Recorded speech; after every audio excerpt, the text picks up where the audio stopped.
Shortly after 8:20 this morning, a City University student, James Gerald, entered an English class here in the PAC building. During that time, during the beginning of the class, he reached into a gym bag, he pulled out an M16, he grabbed Suzanne Cassidy, a student who was sitting alongside of him as a hostage. Also, he took into custody Professor Cressip Wilson, who's the English teacher of the class that they were attending at the time. The suspect then brought both hostages up to the rooftop of the PAC building, and then the drama unfolded. The gunman's sniper activity ceased after police arrived on the scene. He appeared to be concentrating his efforts on negotiations with the police until a helicopter set off another burst of anger and gunfire. It seems that James Gerald, according to our negotiators, has been very despondent over losing a grant with his tuition. He was also infatuated, apparently, with Miss Cassidy.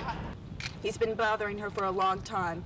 He's been giving her flowers and following her around, and she was really scared of him. Like, about a week before, he gave her a note saying that if he couldn't have her, nobody could. How do you think your father will handle this situation? I don't know. He had a heart attack last summer, and with my dad, I just wanted him to come down. Just wanted to get him down. What do you know about the bomb that he has around his waist?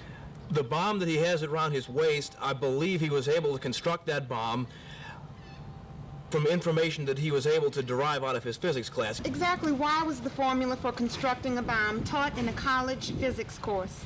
Well, we don't have a course in bomb making, but we do teach physical and chemical principles that a bright student can integrate into an explosive device.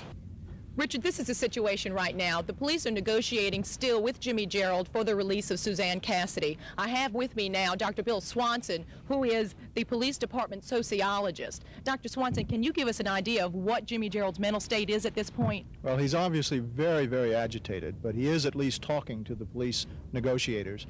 And as long as he continues to talk, we have a good chance of doing something positive with this situation. Negotiations is a fine art, and the New Orleans Police Department's SWAT team has been unbelievably successful in many types of negotiations. Negotiations are ongoing with the subject on the roof. We have sent him a hostage telephone to talk to us via telephone, and he has given us a couple of things that he has problems with. What happened during that point is SWAT team was naturally called in, and our negotiators over a 10-hour period negotiated the successful release of Professor Watson and also Miss Cassidy. Many of you just seen Miss Cassidy come out.